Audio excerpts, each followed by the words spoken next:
بعض ایسے افراد ہیں ہمارے معاشرے میں اور مسلمانوں میں ہی ایسے افراد ہیں، وہ اس زیارت کے سفر کو کہتے ہیں کہ یہ جن شخصیات کے لیے آپ جا رہے ہیں یہ اس دنیا سے جا چکی ہیں، محبت کرنی تھی وہ محبت دل میں رکھیں، کوئی اظہار آپ کو کرنے کی بس اظہار بھی کرنا ہے تو بس کہیں کہ جی ہم محبت کرتے ہیں، زبان سے اظہار کر دیا۔ یہ جو آپ ایک عمل انجام دے رہے ہیں زیارت کا، کچھ ایسے افراد ہمارے ہی معاشرے میں پائے جاتے ہیں اور ان کو صحیح سے گائیڈ نہیں کیا جاتا، وہ کہتے ہیں کہ یہ مزاروں پہ جانا، درباروں پہ جانا شرک ہے۔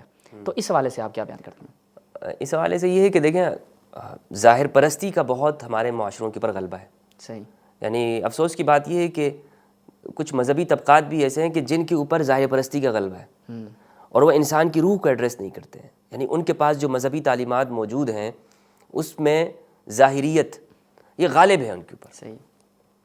اور وہ جو انسان کا جو اصل داخل ہے، جس کے اوپر انسان کو شریعت مخاطب ہوتی ہے، جس کے اوپر احکام مخاطب ہوتے ہیں اور پوری انسانیت کا اندر دار و مدار ہے۔ یعنی وہ کہتے ہیں نا کہ اگر انسان اندر سے اچھا نہیں ہے، ظاہر سے بھلے وہ لاکھ اپنے آپ کو خوبصورت بنا لے، تو یہ جو مذہبیت ہے جو منع کرتی ہے لوگوں کو کہ آپ زیارات پہ نہ جائیں یا آپ قبروں کی جانب نہ جائیں کیونکہ یہ منع ہے، شرک ہے، بدعت ہے، حرام ہے، تو در حقیقت ان کا جو سارا کا سارا جو نظریہ ہے، فلسفہ ہے، وہ اس پہ گھومتا ہے کہ آپ بس ظاہر سے اچھے ہونے چاہیے، باطن سے اندر سے وہ سیاہ ہیں، گناہوں سے غلاظت سے ڈوبے ہوئے ہیں، اس پہ آپ کو توجہ دینے کی ضرورت نہیں ہے۔ اسی لیے آپ نے دیکھا ہوگا کہ ہمارے معاشرے میں یہ جو ظاہریت کا غلبہ ہے، لوگ اس سے کتنا دھوکہ کھاتے ہیں۔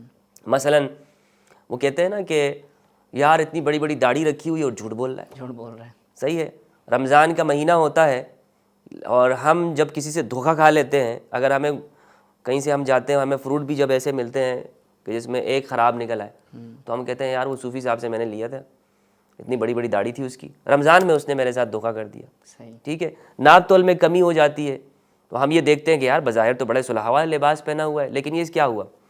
تو کیا ہے کہ ہم نے نیکی، صلاح اور یعنی اچھائی اور برائی کا جو معیار وہ قرار دیا ہوا ہے وہ ظاہر پرستی کے اوپر ہے۔ صحیح۔ بس آپ نے ظاہر میں اچھے ہونے چاہیے تو آپ کے ساتھ لوگ آپ کے اوپر بھروسہ بھی کریں گے، پھر بعد میں جب دھوکہ ہو جاتا ہے تو معلوم پڑتا ہے اوہ لوگ مذہب کو پھر گالیاں دینے لگ جاتے ہیں، لوگ پھر شریعت کے بارے میں برا بھلا بولتے ہیں کہ اصحاب شریعت ہوتے ہی ایسے ہیں، اصحاب دین ایسے ہیں، رجال دین یوں ہیں۔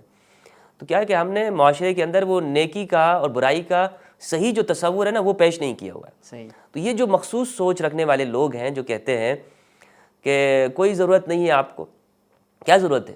آپ گھر میں بیٹھیں، یہیں سے دعا کریں اور آپ کی دعائیں قبول ہو جاتی ہیں۔ بالکل بلا شک و شبہ گھر سے بھی دعائیں قبول ہوتی ہیں، گھر سے بھی دعائیں قبول ہوتی ہیں، لیکن مجھے یہ بتائیے کہ اگر ہم میں ظاہر پرستی کے معیار سے دیکھوں، کیا آپ اپنے رشتہ داروں سے ملنے کے لیے دور دراز کے سفر طے نہیں کرتے؟ کرتے ہیں۔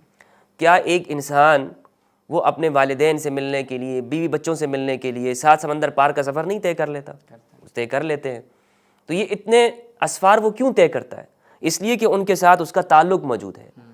تو جو ظاہری تعلق اتنی اہمیت رکھتا ہے ایک انسان کے لیے، تو جن کے ساتھ ہماری روح کا تعلق ہے، جو شاعر اسلام ہیں، وہ ذوات قدسیہ ہیں کہ جن کے لیے قرآن مجید میں کہا گیا کہ یہ شاعر اللہ ہے، یعنی یہ ایام اللہ ہیں، ان کے اوپر جو ایام گزرے ہیں، وذکرہم بایام اللہ، ان کے اوپر جو مصیبت کے دن آئے یا ان کے اوپر جو خوشی کے ایام آئے، قرآن کہتا ہے کہ ان کو یاد کریں، ان کی یاد منائیں، ان کے قریب بیٹھیں۔ تو ان کے لیے ہم یہ کہیں کہ جناب یہ شرک و بدعت ہے، ان کے پاس آپ نہ جاؤ، تو اس کا مطلب یہ ہے کہ ہمارے اوپر ظاہریت کا بڑا غلبہ ہے اور ہماری جو روح ہے اس کو ہم ایڈریس نہیں کر پا رہے، اسی لیے ہمارا جو تربیت کا، جس کو ہم کہتے ہیں نا کہ معاشرے کے اندر تربیت کا فقدان ہے، معاشرے کے اندر اخلاقی رویوں کا فقدان ہے اور ان اعلیٰ کردار کا فقدان ہے کہ جس کی ہم مثالیں دیتے ہیں کہ ایک زمانے کے اندر صوفیاء کرام ہوا کرتے تھے۔ آپ پورے یعنی شہر میں چلے جائیں، آپ کو یعنی ہم یاد کرتے ہیں کہ اس زمانے میں ایسے ہوتے تھے کہ آپ کے مال کے اوپر کوئی ڈاکہ نہیں ڈالتا ہے، اور ایثار کرنے والے لوگ موجود تھے، اپنی جان کی ان کو ضرورت ہوتی تھی کھانے کی لیکن وہ دوسروں کو دے دیا کرتے تھے۔ تو یہ جو اچھی اچھی باتیں ہم ساری سنتے ہیں کتابوں کے اندر یا وعظ و ارشاد کی گفتگو کے اندر، ہم اپنے معاشروں میں حقیقت میں نہیں پاتے۔ نہیں پاتے، ایسا ہی ہے۔ کیوں؟ اس کی کیا وجہ ہے؟ اس پر کوئی توجہ نہیں ہے، اس پر کوئی گفتگو نہیں ہے، کوئی ڈسکشن اس کے اوپر نہیں ہو رہی کہ آخر کیا وجہ ہے کہ ہم اتنی ظاہریت کے اندر ڈوبے ہوئے ہیں. اور یہ سارے اعلیٰ اخلاق، یعنی یہ صرف وہ صحابہ کے زمانے میں تھے یا یہ سارے کے سارے وہ تابعین کے دور میں تھا، آج کے ہمارے مسلمانوں میں کوئی اچھائی نہیں ہے. کیا وجہ ہے؟ اس لیے نا کہ ہم نے اپنے بزرگوں کے ساتھ کٹ گئے ہیں، اپنے ہم نے روحانیت کا جو ہمارا فوکس تھا، روح جو اصل مخاطب ہے، اس کو چھوڑ کر ہم ظاہریت کے پر ہمارا غلبہ آ گیا.